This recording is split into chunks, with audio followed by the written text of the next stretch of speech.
Oke guys, selamat datang kembali di channel Mengungkap Kebenaran episode 2367 juta.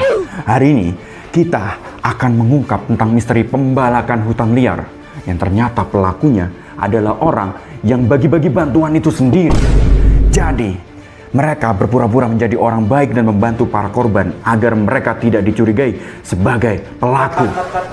Bos, ini nggak terlalu bahaya. Jangan sampai kita digeruduk lagi nanti. Kenapa diikat sih? Padahal lagi seru-serunya tahu. Lagian, kita digeruduk atau enggak, selama yang kita sampein itu bener, kita jadi orang jangan pernah takut. Kalau gitu, yang kemarin digeruduk, fakta atau enggak? Mending kita lanjut lagi deh. Lagian, masih banyak fakta pahit di desa kita yang harus kita sebarluaskan secara masif. Biar apa? Biar rakyat di desa kita gak digoblok-goblokin lagi dan gak salah dalam memilih pemimpin. Sudahlah. Saya cuma bisa mendoakan yang terbaik aja. Semoga kita tidak terkena lengur. Kenapa bro? Ternyata dari tadi kameranya nggak kerikut, bos. Sip, mantap. Emang karyawan pinter. Mantap. Tapi tenang, bos. Kita ada kamera kedua. Kenapa lagi bro? Ternyata kamera kedua baterainya habis, bos. Sip, mantap. Oh, tapi tenang. Kan ada CCTV. Mau bikin acara dari dunia lain loh. Udahlah, punya kameramen dari dulu nggak pernah bener kerjanya. Ya udahlah, kita take aja dari awal. Ulang yuk. Maaf ya, bos. Tapi kali ini aku udah pastikan kamera aman, baterai aman, memori aman, dan siap merecord. Oke guys, sekarang kita mulai lagi dari awal ya. Jadi sebenarnya pelaku dari pembalakan hutan itu ada. Bos, aman, bos. Aman bang. Mantap lah. Untung kameranya nggak apa-apa. Kameranya sih, lihat nih muka bos kamu. Hitam, legam kayak standar kamu ini. Kok bisa-bisanya masih kepikiran kameranya? Lagian siapa sih yang berani-beraninya ngelempar bom molotov ke orang ganteng kayak aku ini? Aduh. Bos, lihat bos. Ini bom molotov yang dikirim dari orang yang nggak seneng sama konten kita, bos. Sepertinya itu untuk menaruh kita. Depan. Ngomong berdebatnya, nggak usah sambil lihat muka saya dong, bos. Maaf, saya kebawa emosi. Kalau ada yang sampai bisa neror kayak gini, tandanya pemerintahan desa kita udah nggak bersih. Kalau gitu, ini sudah saatnya kita memanggil detektif. Ada yang bisa saya bantu? Hebat. Padahal saya belum selesai memanggil namanya, tapi dia udah di sini duluan. Emang beda kalau detektif udah berpengalaman. Barang bukti?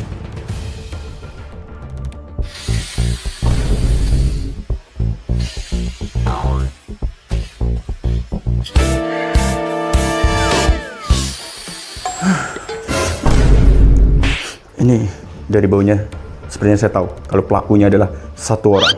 Lalu di manakah sekarang orang tersebut, Pak? Kantor kepolisian. Karena dari bukti yang saya lihat, saya bisa langsung tahu kalau dia itu intel. Memang hebat dia, bos.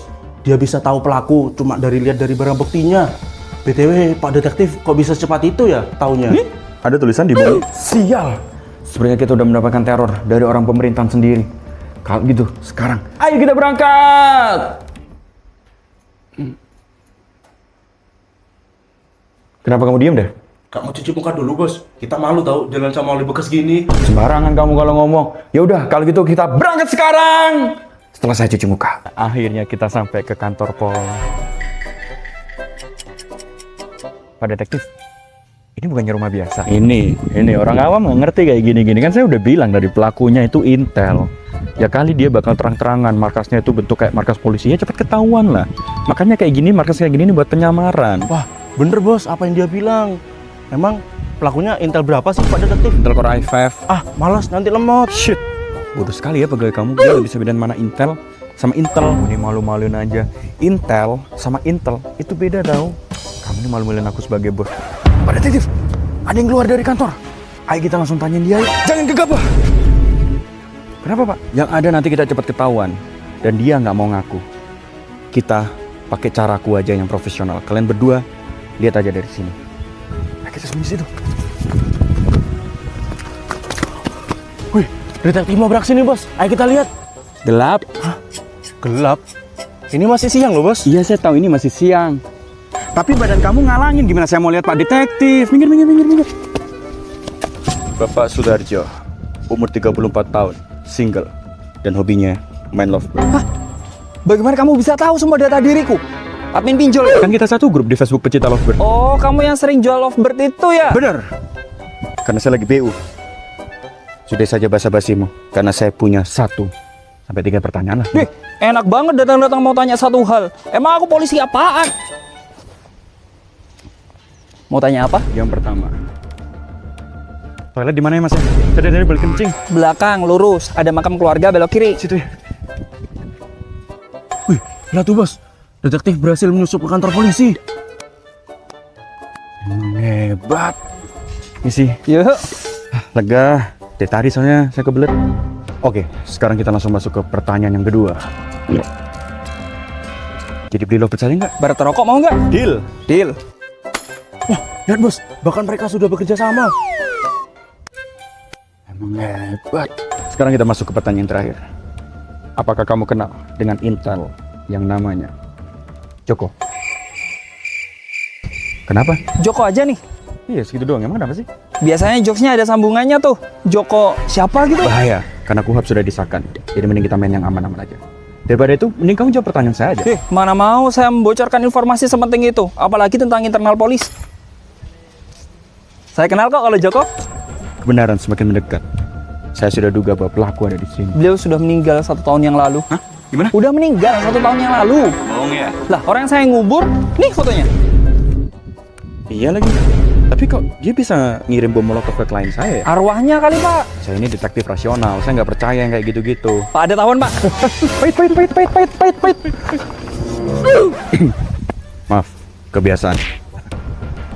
Seperti yang saya duga, bahwa polisi hanya difitnah dalam kasus ini agar mereka terlihat seperti mereka tidak menyukai konten yang dibuat oleh klien saya.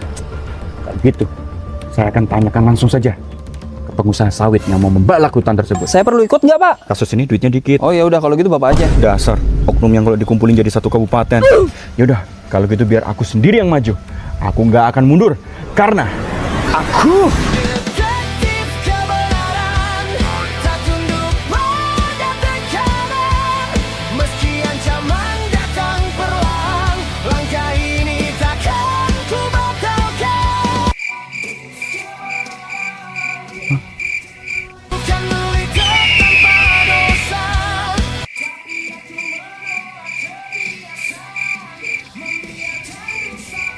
Bos yakin pakai jasa orang kayak gitu?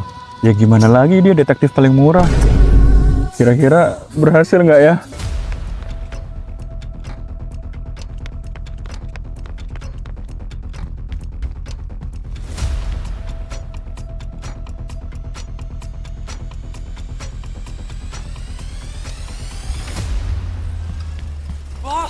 Bos. Gawat, bos. Gawat. Kenapa? Istri saya tahu kalau saya gay. Serius, bos? Bukan tentang itu ya? Lupain aja deh omongan saya barusan. Ini, bos. Saya tadi sedang lihat detektif, bos. Sedang menuju jalan ke arah. Terima kasih anak muda karena telah mengantarkan aku ke bos kamu. Ya tidak, bos. Ini orangnya, bos. Kamu siapa ya? Bisa-bisanya kamu tidak mengenali diriku. Padahal semua orang di ujung dunia ini tahu bahwa aku adalah detektif. Daripada kepanjangan, Pak, kayak episode kemarin. Terima kasih sudah mengingatkan. Kalau gitu kenalkan, aku adalah seorang detektif swasta yang sedang menyelidiki kasus yang menimpa klienku. Seorang konten kreator yang diteror oleh bom molotov karena dia membuat konten tentang pembalakan hutan ilegal. Dan dari semua bukti yang aku kumpulkan, semuanya mengarah ke kamu, wahai bos sawit. Kenapa bisa ke aku? Bisa saja, karena kamu adalah pengusaha sawit terbesar di negara ini. Tentunya kamu tidak akan senang kan kalau disatir oleh konten kreator yang ganteng dan berkarisma itu? Siapa namanya? Stefan Yong. Stephen Young. BTW saya memang pengusaha sawit terkaya di negara ini. Tapi saya tidak pernah melakukan kegiatan ilegal, apalagi meneror manusia. Jangankan manusia, ada semut lewat, saya tunggu sampai selesai, biar gak keinjek. Saya tuh seadorable itu. Sepertinya kamu salah orang deh. Omong kosong. Tidak mungkin orang sekaya dirimu tidak melakukan perbuatan yang ilegal. Ibarat pepatah Cina pernah mengatakan, big money never come clean. Kamu gak percaya banget sih kalau aku tuh pengusaha bersih? Gak semua pengusaha itu orang jahat. Bos. Ini mayatnya mau dibuang kemana nih, bos? Buang aja di sungai. Ada juga pengusaha seperti saya yang mulai semua usaha dengan hati tulus dan bersih. Bos, ini barang haramnya udah sampai nih. Mau diedarin kemana nih? Langsung edarin aja karena anak putus sekolah. Karena rezeki yang besar bisa datang dari kebaikan hati dan kesungguhan pria yang ingin mengubah nasib ekonomi keluarganya. Bos, ini tanah warga yang udah bener-bener sah, yang udah mereka dapetin dari dulu dengan keringat dan darah air matanya sendiri. Jadi kita slowbot kan, bos? Jadilah, kalau ngelawan habisin aja. Jadi kamu jangan sembarangan ngefitnah saya hanya karena saya kaya. Don't judge book by covernya. Kenapa? Enggak apa-apa. Saya cuma takjub sama Anda. Ternyata diri Anda benar-benar bersih ya orangnya.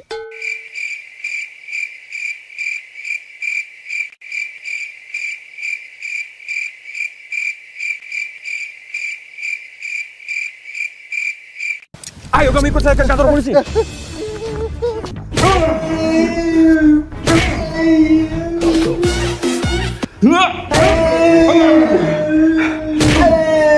Ampun, saya udah gak kuat. Kalau kamu emang gak kuat, ngaku dong dari tadi. Apalagi yang harus saya akui? Saya udah jujur semuanya. Oh ya, kamu sudah jawab jujur semuanya? Yakin kamu?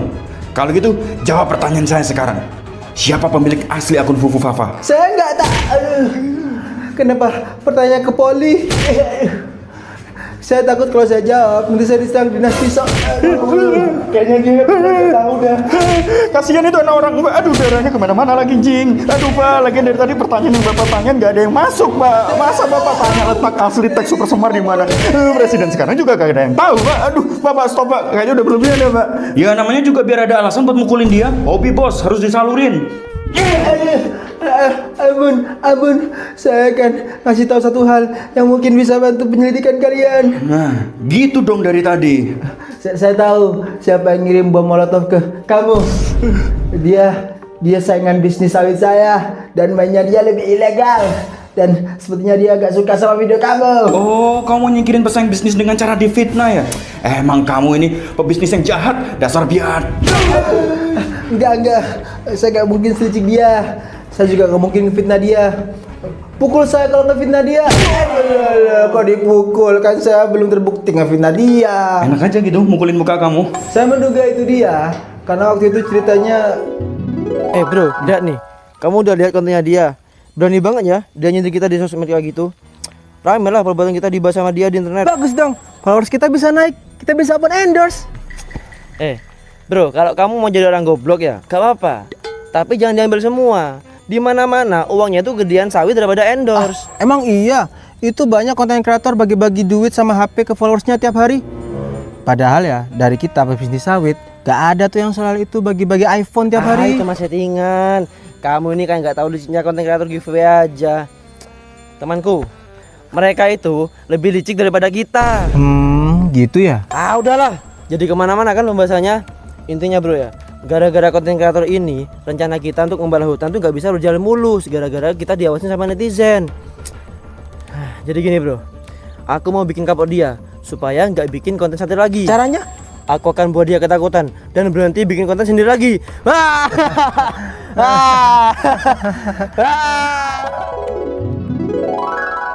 Jadi gitu ceritanya Pak. Tapi saya gak ikut buat teror kamu. Lebih baik saya fokus ke bisnis sawit saya daripada ngikutin rencana teman saya. Kalau gitu, beritahu saya, siapa nama teman kamu itu? Wah, gak bisa Pak. Kami sesama pengusaha sawit sangat solid. Saya gak akan bocorin nama teman-teman saya meskipun Bapak siksa saya dengan cara apapun. Lah, kalau gitu ngapain kamu ceritain rencana teman kamu? Ya biar Bapak stop nuduh dan mukulin saya. Saya juga cuma mau bilang kalau itu bukan rencana saya. Tapi saya juga gak mau bilang itu rencana siapa. Kalau juga ya pendirian kamu, kayak daging rawon belum matang. Saya salut sih sama kesetiakawan kamu, tapi aku benar-benar butuh info ini. Kayaknya nggak ada cara lain deh. Sebelumnya minta maaf. Aku harus melakukan cara ini. Sebenarnya cara ini dilarang di mana-mana. Tapi kamu orangnya ngeyel. Dengan berat hati, aku harus pakai penyiksaan seperti ini.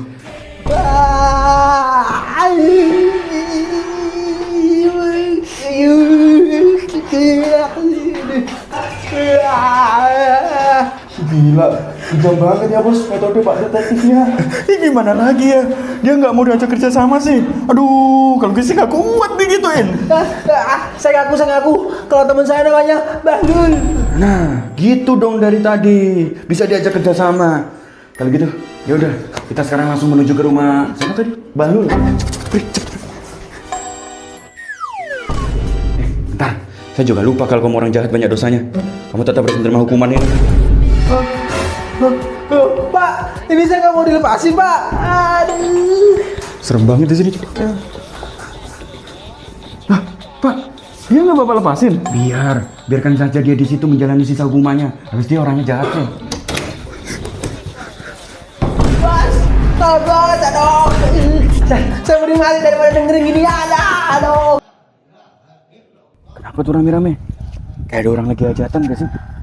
Wah, ayo kita lihat yuk. Assalamualaikum. Waalaikumsalam. Maaf mas, kita lagi berduka, bukan lagi ulang tahun. Kayaknya yang pesen tukang sulap rumah sebelah deh, Mas. Ah, bukan Bu, saya bukan tukang sulap. Saya ini detektif. Dari kemarin kok nggak ada yang tahu saya ya? Apa saya kurang terkenal ya?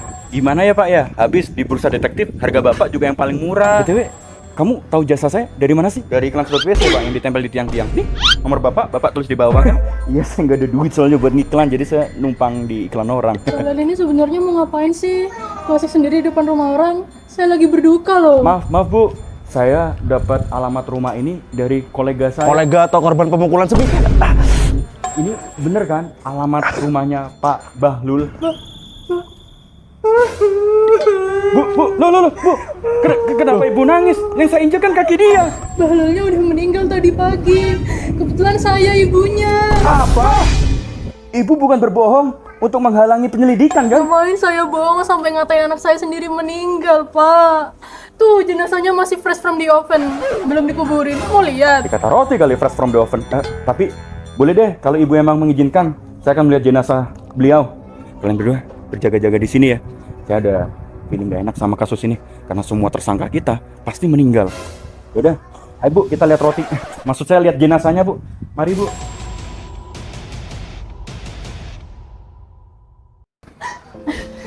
Ini Pak jenazah anak saya. Kalau boleh tahu, dia meninggal karena apa ya Bu? GERD, Pak. Udah nggak sarapan malah minum americano. Anjay, meninggal dalam keadaan culture. Maksud saya turut berduka cita ya Bu ya. Iya Pak, terima kasih. Tapi ini beneran jenazah beliau kan Bu? Saya nggak tahu, soalnya ditutupin kan kafan gini kayak blend box. Saya nggak tahu ini dalamnya beneran Bahlul apa bukan. Takutnya saya ketipu sama Ibu. Ya Allah Pak, ngapain saya nipu? Lagian wajar dong jenazah anak saya dikain kafanin gini. Masa dipajang di lemari kaca jenazah anak saya? Kalau gitu, coba buka Bu. Jangan deh Pak, nanti Bapak ketawa lagi. Nah, kan pasti bukan jenazah Bahlul kan ini? Beneran Pak. Ya kalau emang gitu, coba buka sekarang. Tapi janji ya Pak, jangan ketawa. Emang ada orang lihat mayat ketah? Oke guys, kamu malah ketawa. Itu nggak respect banget, Wak. Tuh kan, saya bilang juga apa? Saya juga malu Pak sama kematian anak saya. Anak saya meninggal pas waktu bikin TikTok makeup challenge. Pak, jangan ketawa Pak. Makanya yang dari tadi nge-live juga pada pulang Pak. Mereka nggak kuat nahan tawa. Pak, udah Pak, nggak sopan loh ngetawain orang yang udah nggak ada. Gak ada yang ngetawain kok Bu. Saya boleh lihat badannya nggak ya untuk penyelidikan lebih lanjut? Jenazah anak saya mau diadopsi. Autopsi Bu, lagian nggak kok Bu. Saya cuma mau ngecek aja kalau emang dia meninggal karena GERD, harusnya mulut dia bau asam lambung. Bau jenazah Bu. Ya kan emang jenazah Pak. Maksud saya, dari mulut dia kayak habis makan jenazah lain. Hah? Benda apa nih ada di badan dia? Series ini makin gak masuk akal. Tapi biarlah. Kenapa bisa ada rigging kamera di perut anak saya Pak? Sepertinya saya sudah tahu siapa pembunuh anak Ibu. Anak saya dibunuh. Jadi dia bukan meninggal karena GERD Pak. Lihat jenazah anak Ibu baik-baik. Lah, iya. Dipikir-pikir, anak saya mengalami banyak luka-luka. Ternyata, makeup di wajahnya itu cuman buat nutupin memar-memar yang ada. Bisa-bisanya anak saya dibunuh dan dipermalukan seperti ini. Pak Detektif, gimana pun caranya, Bapak harus bisa nemuin pembunuhnya, Tanpa Pak. gue minta, saya juga akan menangkapnya. Lagian, pelaku ada di dekat sini, Bu.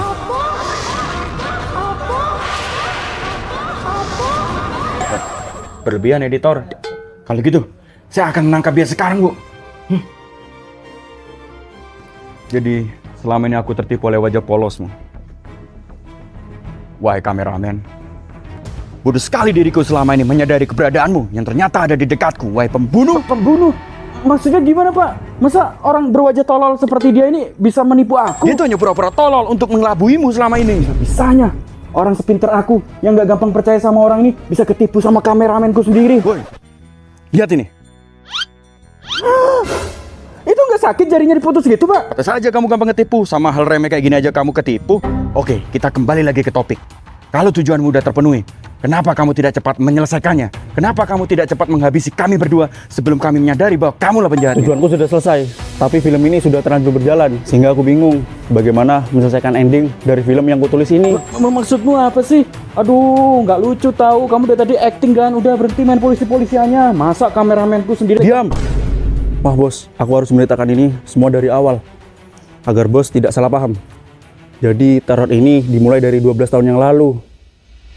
Bapakku adalah seorang polisi yang bernama Joko, yang selama ini kita cari-cari di kantor polisi. Dia adalah sesosok polisi yang benar-benar baik dan berbeda dengan oknum yang lainnya. Agung, Ini Bapak ada uang sisa tabungan dari Bapak kerja selama ini. Katanya kamu ingin jadi filmmaker ya? Nih, Bapak ada hadiah buat kamu. Wah, makasih banyak ya Pak. Wah, pasti Agung suatu saat nanti bikin film yang bisa membanggakan Bapak sama Ibu. Bisa aja anak Bapak yang satu ini. Mau jadi apapun kamu, Bapak pasti tetap bangga kok sama kamu. Monitor, apakah ada anggota di sekitar hutan kampung tadinya mesra yang sedang bertugas? Ganti. Siap, kebetulan dengan saya sendiri, Bapak Joko, hadir Ketua. Kebetulan rumah saya ada di perkampungan desa tadinya mesra. Ganti-ganti. Telah terjadi pelaporan dari warga atas dugaan pembalakan hutan ilegal di kampung tersebut. Apakah kamu bisa ke sana sekarang untuk memberikan laporan langsung? Ganti. Siap, 86 Ketua. Saya akan ke sana sekarang. Agung, Bapak berangkat kerja dulu ya. Kamu jaga Ibu di rumah. Nanti pada saat malam nanti Bapak pulang, kita makan malam bersama. Oke, siap Pak. Hah, pinter anak Bapak. Yaudah, Bapak berangkat kerja dulu ya. Assalamualaikum. Waalaikumsalam. Saat itu diriku menunggu Bapak di rumah. Kamera pemberian Bapak menemaniku sepanjang sore. Jam makan malam pun telah lewat. Nasi Bapak pun telah dingin. Namun Bapak tak kunjung datang juga. Sampai atasan Bapak datang ke rumah dan memberitahu Ibu bahwa Bapak telah gugur saat bertugas. 6 tahun berlalu sejak kematian Bapak, aku pun lulus kuliah dan diterima kerja di perusahaan sawit milik Pak Bahlul. Kerjaanku sehari-hari adalah merekam dan mengedit video Pak Bahlul agar dia terlihat memiliki citra yang baik di sosial media. Karena waktu itu dia berencana untuk masuk ke dunia politik dan menjadi kades di desa kita. Sampai suatu saat aku menemukan foto jenazah bapakku yang telah dibunuh oleh Pak Bahlul. Sejak saat itulah aku mulai merencanakan rencana balas dendam atas kematian bapakku. Dan kebetulan konten Stefan Yong yang sedang menyatir pembalakan hutan oleh Pak Bahlul lewat di FYP ku. Dari situ aku tahu bagaimana caranya aku membalaskan dendam bapakku terhadap Pak Bahlul, yaitu melalui film yang aku buat dan yang aku pilih menjadi pemeran utamanya adalah kamu.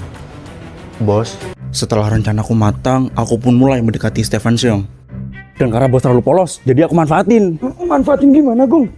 Ya, supaya bos bikin konten terus-menerus tentang sawit, agar Pak Bahlul gerah tentang konten kita. Tetapi walaupun kamu nggak manfaatin aku kayak bakal tetap buat konten tentang dia.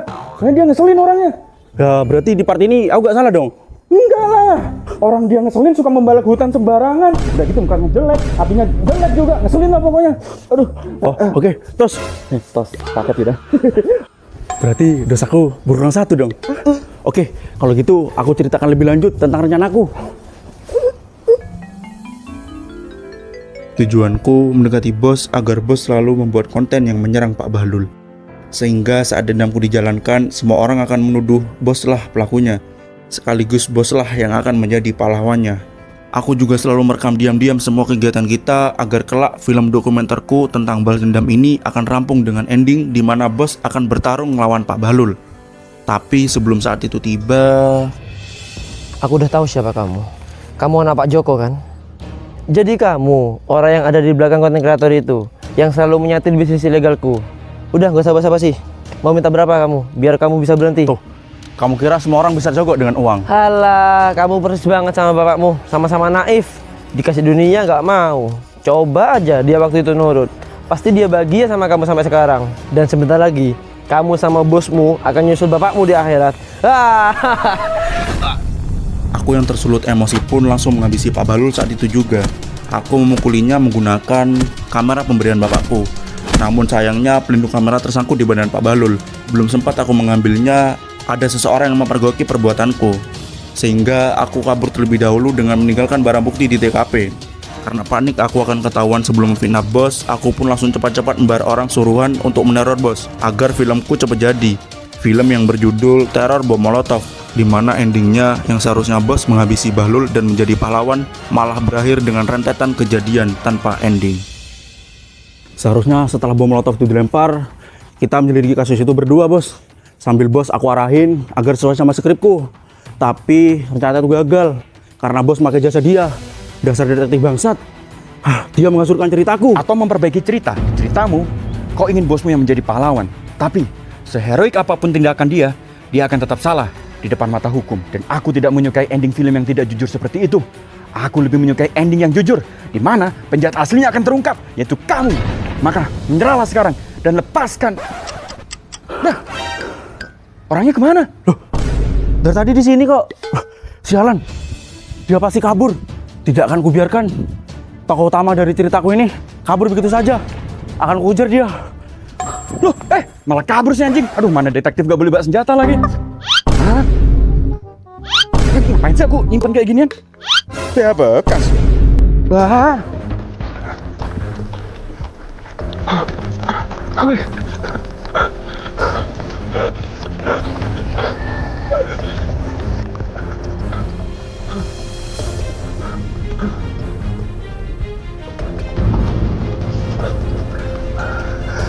Menyerahlah. Kamu sudah tidak ada lagi tempat untuk berlari. Aku tidak akan menyerah. Akan aku teruskan filmku ini. Stefan Yong harus menjadi penutup yang sempurna di filmku. Tidak. Aku yakin ayahmu tidak berharap ending yang seperti itu. Dia pasti berharap di endingnya kamu sebagai anaknya akan bertanggung jawab atas semua perbuatan. Diam. Dendam bapakku harus terbalaskan. Ayahmu pasti tidak pernah menginginkan hal itu terjadi, Gung. Bos, kemarilah bos. Ini semua salah bos. Seandainya bos tidak mengundang dia, pasti ceritaku tidak akan kemana-mana. Bukan aku yang memanggil dia, tapi ini semua sudah menjadi bagian dari rencana kita berdua. Apa? Apa maksudmu bos? Jadi sebenarnya aku sudah mengetahui semua rencanamu, Gung. Aku melihatnya dari komputermu. Rencana untuk menjadikanku pionmu untuk membalaskan dendam ke Pak Bahlul agar tanganmu tetap bersih. Lalu aku memanggil detektif itu untuk menangkapmu. Namun, dia malah berkata, Jangan tangkap dia sekarang. Kita tidak bisa menangkap orang yang baru merencanakan kejahatan. Akhirnya aku menuruti perkataannya. Namun untuk berjaga-jaga, dia selalu membuntuti kita berdua agar bisa menolong bila sesuatu terjadi kepadaku karena ulahmu. Dan benar saja, tiba-tiba teror Molotov itu terjadi. Itulah kenapa dia tiba-tiba bisa muncul saat itu. Jadi, selama ini aku yang masuk perangkap kalian berdua. Brengsek. Yaps, benar saja. Kami berdua selangkah lebih maju daripada kamu. Dan kami tidak menginginkanmu berbuat berlebihan. Karena aku yakin ayahmu juga pasti sedih di alam sana melihat anaknya seperti ini. Kalau gitu aku menyerah. Lagi pula, dendam bapakku sudah terbalaskan. Tapi aku malah terobsesi di film buatanku ini. Sampai aku malah ingin melukai bos. Maafin aku ya bos. Minta maafnya nanti saja di kantor polisi. Lagian kamu bisa-bisanya tidak sadar sama trik kami berdua. Lihat baik-baik wajah kami. Mirip kan? Hah? Iya. Kok bisa mirip? Ya karena selama ini kita pemerannya orang yang sama, tolol. Nih, lihat. Sama kan warna rambutnya? Justru kamu yang nggak sadar kalau selama ini kamu ada di YouTube-nya Stefan Yong. Bukan kamu saja yang lagi buat film, Gung. Aku juga lagi buat film. Lihat tuh, Pak Bahlul. Loh, kamu masih hidup? Kan aku kameramen Stefan Yong. Nah, itu Nisa yang kemarin jadi ibunya Pak Bahlul. Nah, kalau itu Dani yang kemarin jadi bos sawit. Selama ini kita semua tuh sadar kalau kita tuh ada di dalam film. Kamu doang, Gung, karakter film yang nggak sadar. Jadi, kalau semua ini film, berarti Bapak masih hidup? Itu mati beneran sih dia. Yaudah, cabut yuk. Udah episode terakhir juga, viewsnya sepi lagi di YouTube. Mending reaction biar balik modal. Cabut. Udah selesai juga filmnya. Guys, lah, kalian mau kemana?